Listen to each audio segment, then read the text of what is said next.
Check 1, 2. All right, we're plugged in here. Live broadcasting from the W4CY studios out here in Wellington, Florida in the Sunshine State. Oh my goodness, welcome to another episode of the Epic Love Radio Show. All brought to you by the Piper's Angels Foundation and our supporting sponsors, the great T-Lixer Kombucha, your herbal brew. Grab it online on Amazon. We already cracked them open. We're already drinking them here in the studio. Boy, the studio is full of love today. I look around the room and we've got co-host Joe Mitchell, Miss Liz Merson over here, and Blair. Hey. Where's Blair? Oh, there she is. I'm right here. She's here. And thanks to David in studio filming live. So if you want to check this out on Facebook live right now, you can go to our Facebook page. And hi, everybody. Hey out there. Video. It's Yeah. live video. My goodness. Well, this is the Epic Love Radio Show. And we're going to dive deep into some sharing inspiring stories of love through action, celebrating life on this beautiful journey. And this week, we're going to be talking about personal challenges and discovering what it is that drives people into their purpose and passion. We're going to introduce some of the segments that we are going to have on the show. We are only in our third Epic Love Radio Show, so we're just taking off here, just taking flight. And maybe we haven't even taken flight yet. Have we taken flight? Not sure. I think we fueled up the engines. The engines are fired up. Right? And the engines are fired up. I think the countdown may have begun. Countdown definitely started. Yeah. We're getting ready to take flight here. Real ready. Ready. Super ready. Super duper ready. All right. Well, in saying that, we've been talking a lot about the different types of segments we'd like to have. And as the Epic Love Radio crew and team, we've been going through some experiences together, some challenges, some adventures. Joe and Liz and I had a wonderful experience this weekend together hanging out. Blair, you'll be invited next time, I promise. And it's interesting because we talk a lot about what epic love means. And we've covered that in the previous shows, and we've written about it. And we just keep bringing this forth and opening the conversation. And so in that whole realm of epic love, bringing out what it means to challenge yourself, to do something on a personal level, on a professional level. And so this week's segment with the Cup of Joe, a Cup of Joe. See, the Cup of Joe came out of this idea that, well, Joe is his name, but within that container of space, within the realm of Joe, sometimes it's highly caffeinated Cup of Joe, sometimes it's super strong, or sometimes it's like mellow Cup of Joe. We don't know exactly, but each week he's going to bring his version of the Cup of Joe, and that's what it is. So would you like to know what's in the Cup of Joe today? In the Cup of Joe today, this week, is exactly what Travis was talking about. It's all about personal challenges that you have, and some of them might be self-imposed and others might be something that you have to deal with on a health basis wise, just like I do, dealing with cystic fibrosis on a daily basis. And so I really wanted to try to dive a little bit deeper into that and seeing how people can face their challenges on a daily basis and learn from them on a daily basis and continue to strive towards mastery of whatever it is you're trying to go after, whether it's mastery of a particular skill. Like I'm trying to master the skill of cooking. That's what I do professionally. And so on a personal level, one of the biggest things I obviously deal with is having the disease of cystic fibrosis. And it has been a long journey to get to the point where I am today, in which I actually care enough about myself to take care of myself. For a very long time, about 10 years, I did not care enough about myself, and I did not have epic love for my own personal being, so I did not take care of myself. And there's been some pretty dramatic health consequences because of that. My lungs do not work nearly as well as they should. However, on this journey that I was, grateful and blessed to be able to take with Travis and Liz, I felt as though I was able to unlock a lot of the potential that my lungs used to have that I'd long since thought was dormant. And, you know, normally my lungs usually function around 50%, and that was just not working for me anymore. And through some help and guidance, I feel as though I was able to refine that other 50%. And I've always said that even though my number is 50%, I can use 100% of that 50%. And now I feel like I'm all the way back up to where I used to be. And I no longer take breath for granted. It's something that we do on a daily basis, just unconsciously. And as a person that struggles with it, it is nice to finally be grateful to take a big deep breath and feel like my lungs are full again. Yeah. 100, that's interesting. 100% of the 50%. You know what? How many self-limiting beliefs or how many, you know, limitations do we have that we believe we are, you know, subject to not being able to do something because we don't have everything we need at that time, and that's holding us back from. Yeah, I hear it all the time with our Crossing for a Cure event with paddlers who they want to do it, but they say, well, I don't have the boat yet, or I don't feel like I'm ready to commit to that. I'm going to do it next year. And it's like, well, at what point is that not, you know, do you have to be 100% of everything to be able to make that commitment, right? I don't think you do have to be at 100% to really go in and commit to it.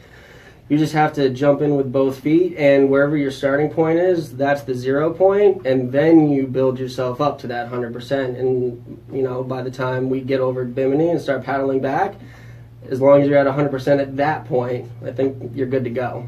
Yeah, for sure. That's interesting. Well, that's quite a sip of the Cup of Joe. That was nice. Thank you. Yeah, this is a fun. I like this. I like the Cup of Joe. We can dive deep. How deep does the Cup of Joe go? As deep as you want it, because we created it. Oh, wow! Boom, boom, boom, and the truth is told. I like it. Nice. Diving deep with the Cup of Joe. Off the high dive into the Cup of Joe. Man, all right. Sounds good. Well, what's next? Here we go. Keep the ball rolling here on the Epic Love Radio Show. So the topic today, personal challenges. We went diving deep into the Cup of Joe with Joe. And up next, introducing our wonderful Blair. Where is Blair? I'm right here. Oh, man, she's here in studio with us. She was here last time, and we're super excited to have Blair involved with the Epic Love Radio Show. This is an opportunity for us to expand our ability to take the show out into the community, to bring more value to the show. I know, Blair, you have a lot of ideas and a lot of energy in what you want to bring, and I know we're going to get a lot out of that. So let's take it away right here with Where's Blair? And even though she is here, we've got lots to cover. All right, great. Well, I just wanted to start out by keeping it fair because you all provided your definition of epic love on last week's shows. So I thought it was only fair that I provide my definition this week. So here we go. Here is Where's Blair? The definition of epic love. Yeah. So my definition goes like this. The behavior one exudes when their affection for a person, place, thing, or idea extends beyond the usual or ordinary. Now I had it at that at first, but then I dug a little deeper and I kept going. This behavior looks past imperfection and creates enthusiastic devotion. It creates an environment where one can thrive and complete heroic, impressive feats beyond our own knowledge of capabilities. And that's my definition of epic love. Yeah, nice. All right. Read that last part again. I like that last part. Okay, all right. The devotion and the enthusiasm and the going beyond. Gotcha. Yeah. This behavior looks past imperfection and creates enthusiastic devotion. It creates an environment where one can thrive and complete heroic, impressive feats beyond our own knowledge of capabilities.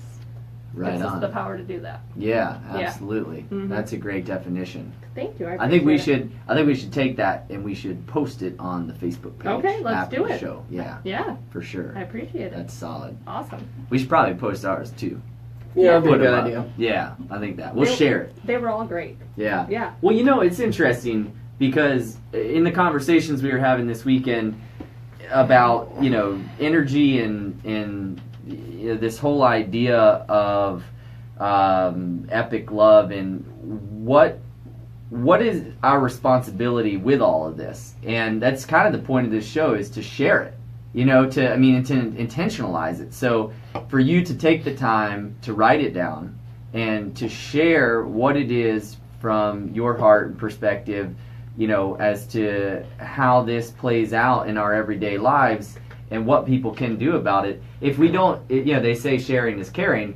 If you don't share it, if we don't put it out into the world, then it doesn't exist almost, you know, it doesn't communicate, it doesn't get threaded through all those, you know, different sources of energy out there. So vitally important that, you know, when we experience these opportunities, these challenges, these moments, that we continue to share it. And that's what one of the call to actions of this show is for the community of listeners out there, is to help define what epic love is. And so each week, if you're just tuning in, we put a call to action out for writing a love letter. And that love letter can have to do with many different topics. We've covered what does epic love mean to you, to write a love letter to a child in your life. And so we're going to keep that ball rolling today as well.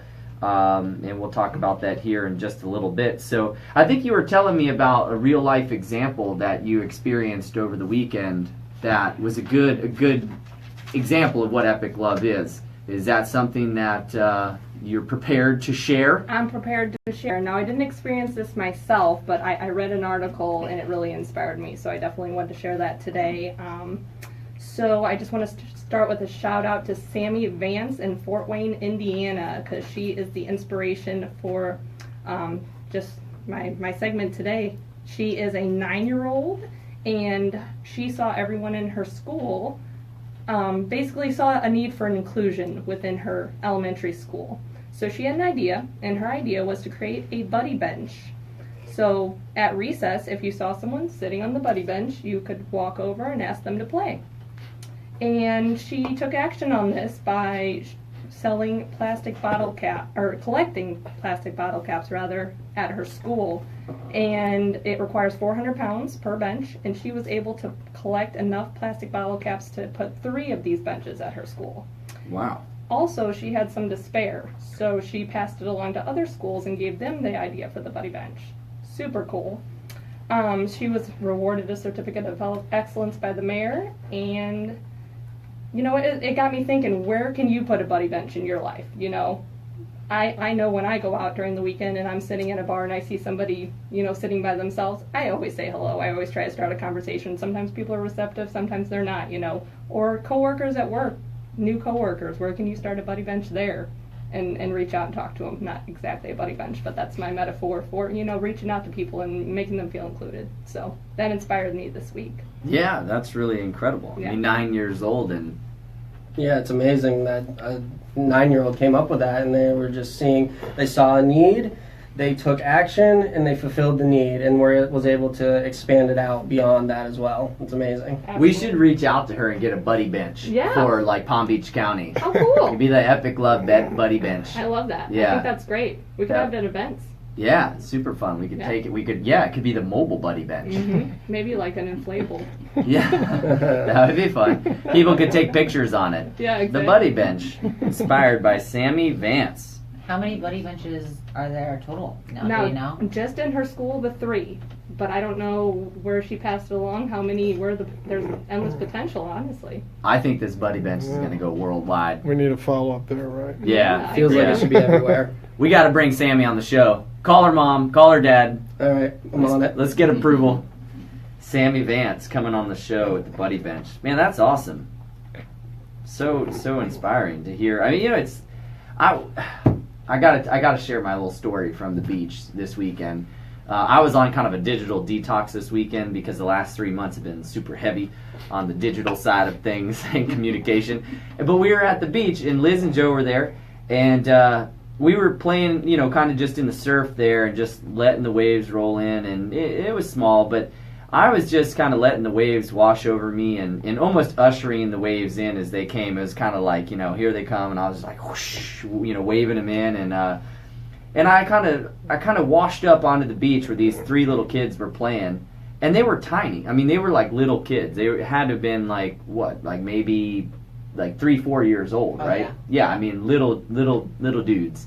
And this one little guy, like as I come washing in, he like ran up to me and he goes, "Hey, can you swim backwards?" And I'm like, yeah. And he's got this big smile on his face, and I'm like, sure, and he goes, "Do it," and I'm like, okay. And I turn around and I start swimming backwards, and I get out a little ways, and I turn around and I come back in, and he like comes running back out again, and he was like so excited, and he said, can you swim underwater fast? And I'm like, yeah, and he said, well, do it, and I'm like, okay, so I swim out and I turn around and swim back. And when I hit the beach the next time, and I'll never forget this my whole life, his name was Gregory Carlson Jr. And he said, "Can you teach me how to swim?" And I like looked at him and I'm thinking, what an amazing human experience, right? Like he's this little guy, and in his world, he's just seeing something going on, and he was so open and so friendly that he took it upon himself to see the opportunity and seize the opportunity. And I said, well, hey, where's your parents at, And he's like, up there. And so we walked up the beach, and I walked up to, I thought it was his mom. It was actually his grandma. She was super young. And I said, hey, I didn't want you to think some long-haired hippie dude was like playing with your kid on the beach. So, and I said, hey, what's your name, little guy? And he said, Gregory Carlson Jr. And I said, oh, Gregory Carlson Jr. I said, well, Gregory asked me if I could teach him how to swim. Do you care if I take him out and give him a quick lesson? And she said, yeah, just don't go out too far. So we went back out, and I got him on a little boogie board and pushed him into his first wave, and just kind of was going over some basics with him, and then his family finally had to leave. But it was just that raw experience. It was so basic. We always talk about basic goodness, epic love. Like, I was just amazed by his just the innocence and the openness and in the beauty of who he was, as such a little dude. I really hope that at some point in time in the future, I've been thinking about this every day since I met him. I hope somewhere someday I run across Gregory Carlson Jr. somewhere in the world, and such a cool little experience. It just reminds me, what your story about Sammy and her buddy bench, and these personal challenges. Like, think about the challenge he took on in that moment to not only just ask, right, but to actually put himself in a situation where a total stranger is going to teach him how to swim. I thought that was really cool. So it's pretty bold and fearless. Yeah. Just going up to some random guy at the beach and like, can you teach me how to swim? Yeah. I'm like, yeah. When you told me about that, I was like, wow, that is amazing and a beautiful thing. What's funny is I'd wondered after that, I thought, so did he interviewed me. He qualified me as this merman, right? Because He was like, sir, can you swim backwards? Do it. Okay, I did it. Can you swim underwater fast? Yeah, okay. All right, excuse me, can you teach me how to swim? You've been qualified. You made the cut. Yeah. He surrounded himself by the people he wants to be like. Yeah. And I think everybody should do that on a daily basis. Find those people that inspire you and surround yourself with them. That's the biggest thing that has changed my life around, is being around amazing, beautiful people. Right on, yeah, absolutely. Well, and we're surrounded right here at this Epic Love table with so many beautiful people. brings a tear to my eye. You forgot to mention all like the other 20 children surrounding you that day. Joe and I were looking in on like from a distance, and like we caught you out of the corner of our eye. We're like, look at Travis over there. He's got like a flock of children, like all like hanging out. Were you teaching them all how to swim? They Pretty much. no, I was teaching them how to ride waves because there was another family from Cincinnati who had 2 kids down there, and they had a little boogie board, and I needed it. That was the tool because I knew I wasn't going to teach Gregory to swim in a matter of 5 minutes, but I knew I could put him on the board and push him into a wave, and he could experience that. And if that got him stoked, that is what leads to people wanting more, you know. And it was a good example because this other little girl named Lily, who was she was 6. She was 6. 6 or 7, I think. Yeah, she was the one who had the boogie board. So as soon as she saw him ride a wave, she came over to me and she was like, "Hey, can you push me into a wave?" And I said, "Sure." And we went out, and I asked her mom, who was there. I said, "Hey, can I push her into a wave?" And she said, "Yeah, sure." And I pushed her into the wave, and she rode it. And you can ask Liz and Joe, like, it's not that I was trying to. I could tell her parents were like a little uncomfortable about this idea that some random stranger was like playing with their kid in the surf and pushing them into waves. But so I kind of like left the scene and walked back over to Liz and Joe, and she would paddle on this boogie board all the way from where she was back from the beach where she rode the wave all the way back out to where we were. And I was like, I'd turn around and look and be like, "You ready to ride another wave, Lily?" And she's like, "Yeah." And I was like, "Man, this is my kind of woman." Yeah, she was like ready to go. She was stoked. You know, she had it. And she rode like 7 waves. Sign her up for the cross. Yeah, seriously. You know, I mean, it does make me feel good that I am certified by the International Surf Association for subaquatic rescue and surf instruction. So I don't totally feel like a hijacker when I'm at the beach just teaching random kids to surf. But it was fun. Yeah, definitely. And seeing her eyes light up was beautiful. Yeah, and it's such a raw experience, you know, riding a wave. I mean, I could talk about it for hours, and we aren't going to. But so what is this? What do you think, Blair? What is this Where's Blair segment going to be about? I like how you brought in a story from somewhere else, right? I mean, Yes. you know, this is. It doesn't have to be just in the community. You know, it can be anything that's inspiring us nationwide, worldwide, really. And I'm excited about this segment, and I'm so happy to be here. And basically, Where's Blair is going to be about, I'm going to be out attending events, going places, talking to people, and just going and doing things that inspire us and serve our purpose of putting love into action. So I'm going to report back on Mondays, talk about who I saw, what I experienced, who I talked to, and if it was a slow week in the event world or I don't get to go anywhere, I'm going to be sharing an inspiring story or interviewing someone. And it's not just about Where's Blair's not just going to be about where I am physically. It's where my head and where my heart are that week and what is moving and inspiring me. Nice. So, very excited. I like that. Yeah. Are you going to bring the buddy bench with you everywhere you go? If we get an inflatable buddy bench, I'm bringing it everywhere, period. Interviews on the buddy bench. Exactly. Where's Blair? I like it. Yeah. That's awesome. Cool. We have some Facebook watchers. Hey. Julie, Woo! Josh Ferris, Hey, Julie. Danny Josh. Diaz. Nice. Yeah. Hello. Thanks for tuning in, guys. And those are all Crossing Crusaders that will be paddling from Bimini back to Florida with us. So thanks for watching, guys. Yeah, for sure. Right on. That's so exciting. So speaking about the crossing, so coming up next, we've got the countdown to the crossing, which is a little segment that I'm just going to cover each week up until the date of the event, which is June 16th.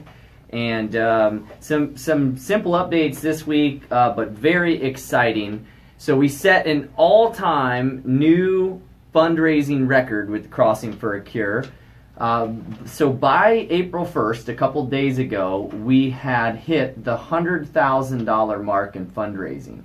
And that we weren't even halfway there last time this year. So it's pretty astounding how far we've come in such a short period of time, and that is attributed to the amazing team and committee behind the event, but because of all these committed paddlers, which we're over 70 registered paddlers now. So that's over double the paddlers from last year. And it just keeps going. And it's really fascinating to watch because, it's one big wave. It's one big movement of people.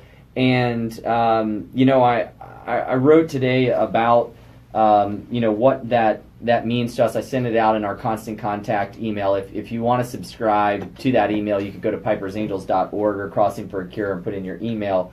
But we've got, just in a year since we launched the Pipers Angels Foundation, we have over 2,000 people in our database, which are donors, paddlers, captains, crew, volunteers, committee members. We've, so far, if you include what we raised last year, I believe in total we're over $300,000 in fundraising. We've pulled in some incredible sponsorship.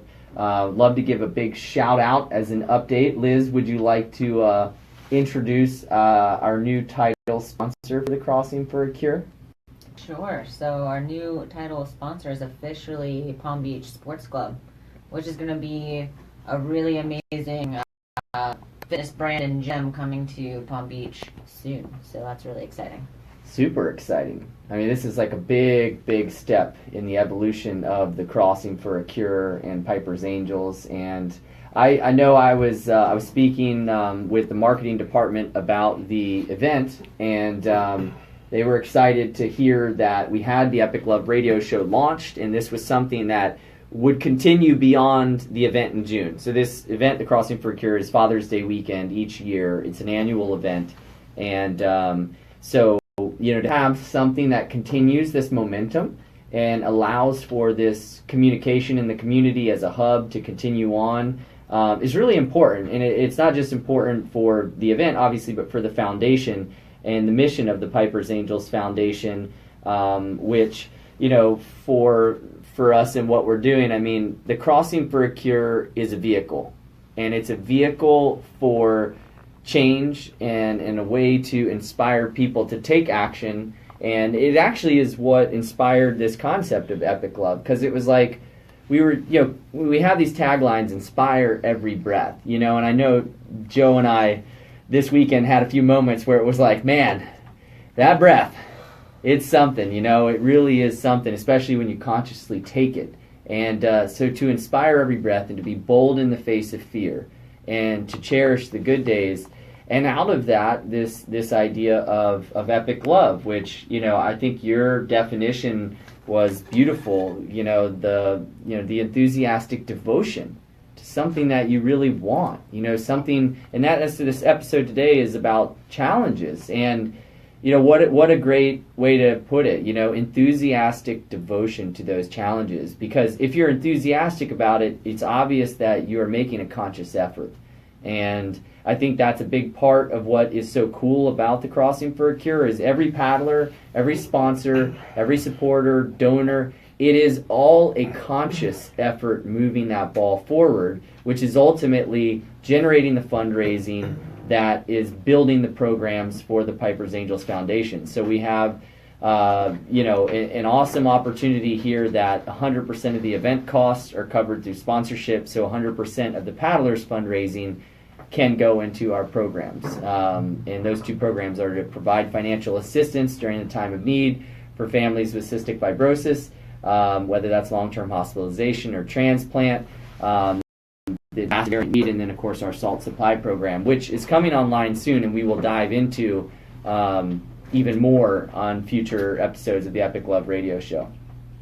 Yeah, I'm really excited for the launch of the salt supply program so I can start getting salt points. Yeah, earn those salt points. Hey, Gregory Carlson Jr. would have been earning some salt points. Lily would have been earning some salt points. Man, yeah, I'm excited to catch everybody up on that as soon as it's live. And it's coming soon. This next week we actually have a development call for the salt supply program. The whole rewards-based part of the system is built out for the website, and it's looking really good. The visual on it, the aesthetic, all the functionality of it is fantastic, and it's going to be amazing to be able to say, we've got 100 people, participating in the salt supply program, and they've earned, 500 salt points, right? Like it's going to be 1,000 people participate, they earn 10,000 salt. That part of it to me is really exciting, that we're going to get to see it grow. We're going to monitor the success, and see the data from it, and be able to see all those photos of people, smiling, having fun, enjoying it. Yeah, that's incredible. It's cool. It's really going to be incredible. We've actually, through the Piper's Angels Foundation, we've gotten 2 grants from the Virginia Wellington Cabot Foundation and the Edward T. Bedford Foundation for that program. So people definitely, they see the potential of it and they believe in it, and that's part of what we're building with the funds raised from the Crossing for a Cure. So why do we challenge ourselves? This was the question Joe posed today in the group text we had going, and so I thought about it for a little while, and people were shooting around different answers, and this is what I came up with, and I think everybody has a different perspective on it. But the reason why we challenge ourselves is the existence of the human path is a challenge of awakening. Like, that's one of the major goals, is what do we awaken into at this point? And we're all sitting at this table here, and we've awakened to this idea of epic love in our life and bringing forth a passion and a purpose to bring betterment to ourselves and to others. We challenge ourselves because that is what we chose to come here and do. We feel this great emptiness, right? All the universe, the time and the space and the planets and the matter and all the cells and all the energy. We feel this reality. And it's clear that we can choose to put any challenge forward to create it. And thus the purpose of the challenge is the challenge itself. Otherwise, why are we here? We should challenge each other to be better every day, to learn, to grow, to achieve, to love, to find the source of our conscious life and empower it to be everything we want it to be. So that the challenge is our choice and the manifestation of our entire being, not a little piece of it. It's 100% of whatever the percentage is that we have to offer. So if for us it's 40% or 80% or at whatever point in time you are where you're in your life, you can always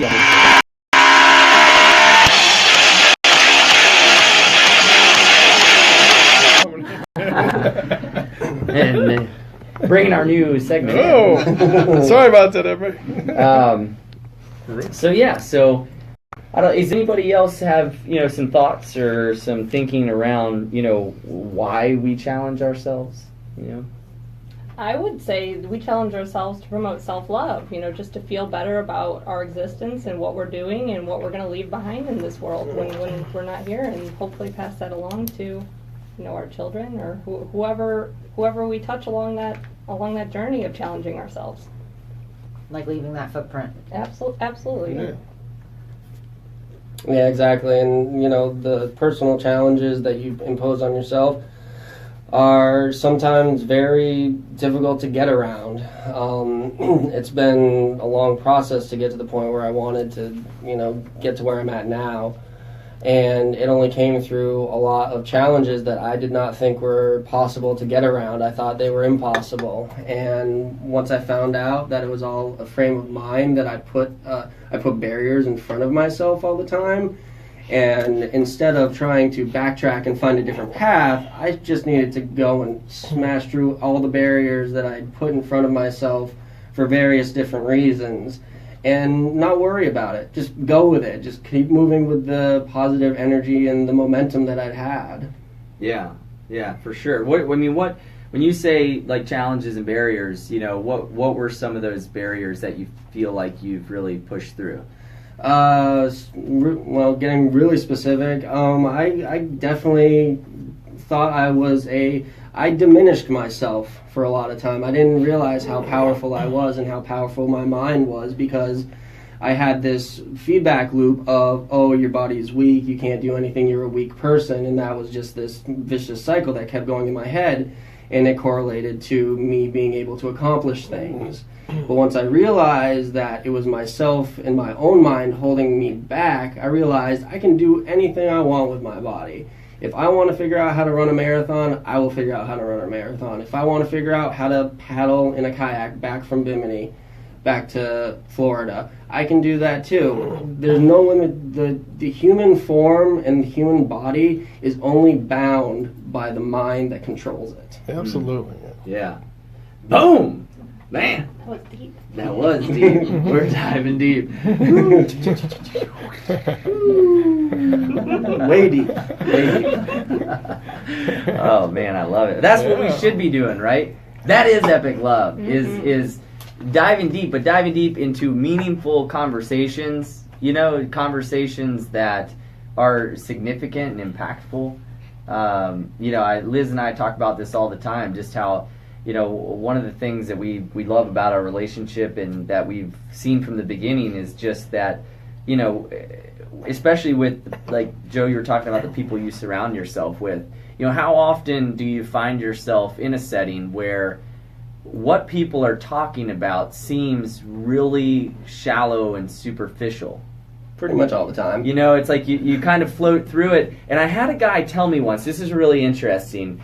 I was at an event, and actually, I'll go ahead and share this story because this is a good one. It taught me a lot. So in the early days of when Piper was diagnosed with cystic fibrosis, the Cystic Fibrosis Foundation started asking me to come speak at events and tell her story, our story.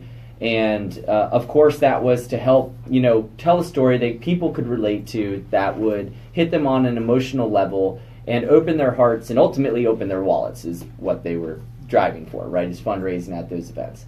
And I really didn't know, you know, the first time I spoke about it. I mean, I went and drank like 3 shots of tequila, and then like walked up on stage and like blacked out and totally did not remember what I said after I said it. And then I cried, and people were coming up to me and they were like, wow, you know, thanks for sharing the story and the whole deal. And I mean, that was before I had kind of any conscious understanding of public speaking and any practice. And I was at this one particular event, and I was in a conversation with 4 or 5 people just standing there, and I didn't know these people. And one of the gentlemen in the conversation asked, he said, well, what are you doing here? And I said, well, my daughter Piper has cystic fibrosis, so they asked me to come here and speak. And he said, oh, you know, I'm really sorry to hear that. And I said, no, you know what? You don't have to be sorry, you know? And it was in that moment, this man, it was like time froze. And he leaned across a group of like 5 people. And he like leaned in really close to me, like uncomfortably close, and whispered in my ear, not even my mom tells me what to do. So if I say I'm sorry, I mean I'm sorry. And he like pulled back away. And like it caught me so off guard, because you don't know how many times I unconsciously said to people when they said, I'm sorry, I would just say, no, you don't have to be sorry. You know, it is what it is, right? And it caught me so off guard, I literally started to tear up. I had to walk away because it shocked me into like, it was like a moment of awakening. You know, like, wait a second, what just happened to me? Why did I get caught in this scenario where I never thought differently about this? And so I walked over to the bar, and I'm standing there, and I'm looking at him from across the room, and I'm like, at first I was furious. I'm like, this jerk, you know, like, you know, and then finally it occurred to me how right he was, because I had to think about it, you know, and then I walked back over when he was on his own, and I said, what was that? You know, and he was like, what was what? And I said, what was that? You know, and he said, I'm just being genuine with you, you know, not even my mom tells me what to do, how to think, or anything. So why would I let you tell me I don't have to be sorry? And I was like, what do you do? You know, and so come to find out, this guy was like one of the world's top empowerment coaches, like in the world. But he was the kind who really didn't care how you felt. He would just be honest. So he could be a total jerk to you and make you cry, and he didn't care because he knew it was good for you. And this was a real moment for me where, you know, I came to grip with this idea that, you know, our choices in how we speak and every action that we take really have a significant impact on the people around us. And what he taught me ultimately was a few things. Number one, love is behavior. And how you behave is everything. And so that was a big kind of, I ended up working with this guy for about 6 months. And it was a pretty good ride in what he taught. Oh, that's cool. It was really cool in the way we met and kind of how it all came together.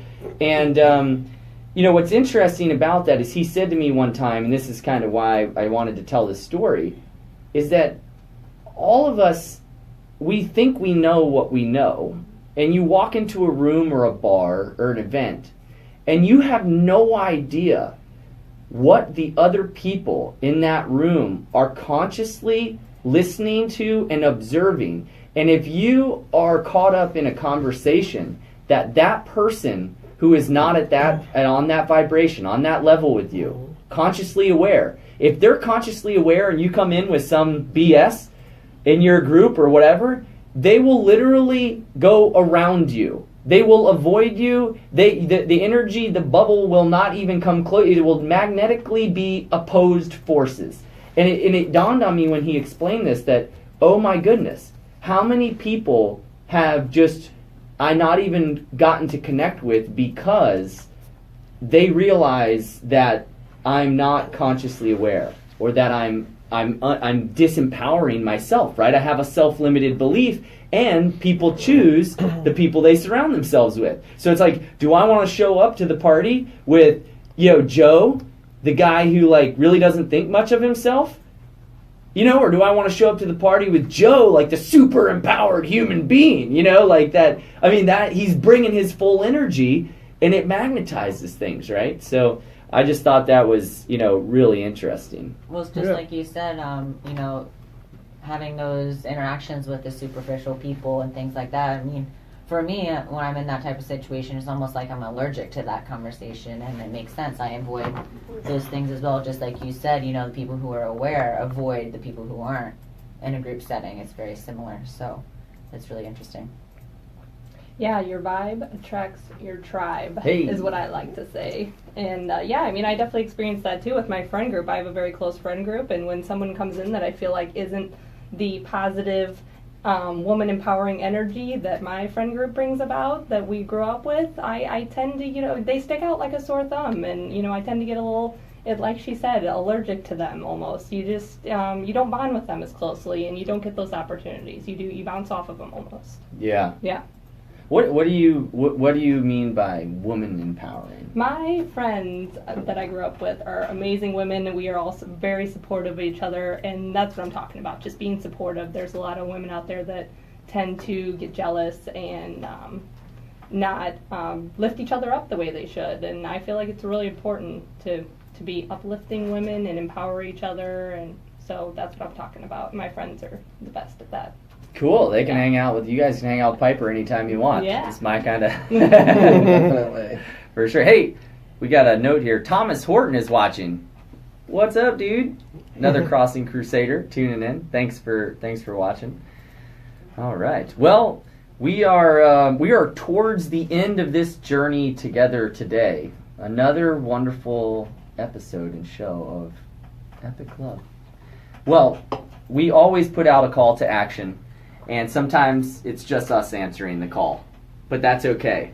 It will grow, and the audience will grow as well. And so this week, and this will be posted on the Facebook page, the love letter, the call to action, is to write a love letter about the types of challenges you love most and why, and what those challenges mean to you. And so this is, Joe, how do you, what's your thoughts or perspective on the love letter, and what people bring to it?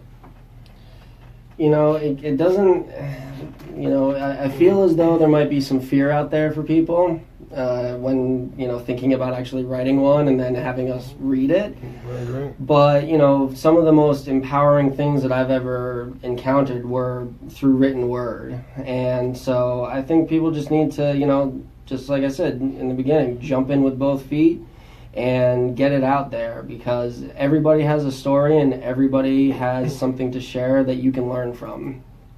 And Yeah, they'll feel absolutely. better. They'll feel Yeah. better after. Right? That's how I felt the first time I heard Eminem's rap lyrics. I was just like, oh man, no, it's the written word. So even Eminem, I think he's coming into an epic love phase of his life. I'm not really sure. I don't really know that for a fact. We can invite him on the show, and maybe he'll be a good guest to talk about what his version of epic love is. I'll make a note of that. Yeah, duly noted. But what would be cool is the actual M&Ms, like the colorful ones from the commercials. They would be really cool to have on Danny the show. DeVito. Yeah, bring him in. Yeah, what do you think, Liz? What do you have any advice for people if they're thinking about this love letter? This was actually the concept of the love letter came out of a book. If you want to touch on that quickly, I know we've talked about it before, but kind of the inspiration of it all. Yeah, I have a book called The Love Letters of Great Men, and examples like Beethoven, Mozart, Napoleon, people like that and their love letters, and so that inspiration kind of sparked this show. But with that being said, some advice, you can always write a love letter or write any letter that you really want, even, to our call to action. And read it over and then maybe don't submit it or submit it. But just because you write it, you're taking that first step, writing it to begin with. So maybe you write it and you read it over and you think, wow, that's actually a really great letter. Maybe I will submit it. Or maybe you won't and you'll wait till next week. But at least write it for yourself, not for us. Yeah, absolutely. And, in thinking about, the love letter in regards to a challenge, until we started talking about this being the topic of the show, I don't even know if I was really consciously aware of the challenges that I really love. What challenges, do you love, right? If you had to pick 3 right now, what are the challenges that you love? One challenge for me recently has been going vegan. That's a challenge that I've struggled with. It's been difficult at times, but now it's so easy for me. It's and it's so much easier for me to say no to the things that I used to really want to eat all the time, whether it was dairy or whether it was meat. And for me now, it's a really simple choice. And I've kind of gotten deeper into that challenge. And the challenge, because I've taken it, it means more to me now. I feel like it just my relationship to the challenge is deeper and closer. I don't know if you guys have any challenges that come to mind that you want to throw out there that are personal challenges that kind of top your list. Yeah, definitely. Right now, the personal challenge that I'm going after the hardest is how far can I push my body through training and getting my lungs and my muscles as strong as they can be, because now that I don't feel as though I'm limited, I feel like I can do anything in the world. And I've seen great results, so I'm just going to keep going to the gym a lot and continue training. And that has been, they say working out makes you feel better, and it definitely makes you feel better. If I'm in a bad mood, I'm going to the gym so I can feel better. That's my new medicine to make myself feel good, is getting to the gym and sweating. I think somebody on our Facebook Live just messaged and said, "Joe, take your shirt off." Yeah. He's getting buff. He's getting buff. Your muscles, dude, you are getting some serious muscle definition over there. Thank you. Good Appreciate work. that. Good work. Yeah. It's tough, but it's fun. Yeah. We'll post a picture on our Facebook page later of Joe flexing. For your enjoyment. Yeah. So, this has been a wonderful show. We're kind of wrapping things up. We're landing the plane here with the Epic Love Radio Show. So if you want to participate, it can be a sentence, it can be a paragraph, it can be a page. Please write us a love letter about the type of challenges you love most and why. And it could be 1, it could be 10, whatever works for you, whatever makes it personal to you and inspires you. Anonymous, and you can too. submit that. What's that? Anonymous too, even. Isn't Yeah, it? you can submit it anonymously. Yeah. And you can submit it to epiclove@pipersangels.org. So that's the email. We'll post it on the Facebook page. It's epiclove@pipersangels.org. And really want to thank everybody here in studio today. for another fantastic show. I always love diving deep with you guys and talking about Epic Love. And thank you for everybody who tuned in on Facebook Live, everybody listening in live. And as soon as we are through our first 5 episodes, they will be available for playback on iHeartRadio. Very exciting. So, everybody out there, if you're listening on playback, 5 years from now to the 3rd show of Epic Love, keep charging forward because that spark is what really lights up everybody's hearts out there. And find a way to turn your passion into purpose or your purpose into passion. And make today the day that you choose to consciously bring about more epic love. Let's do it. Yeah. We're still live. Yeah. It sounded good in my headphones. Say goodbye, everybody. Bye. Bye. Here's our sound man. Should we film the after party? We're live. Yeah. See next there. Hey Joe, take your shirt off. Oh, no. Got panned that way. We'll keep it PG. Yeah. You don't know who's watching, so. That's right. Peace and love. Okay. All right, how do you... It's a little tiring, doesn't it?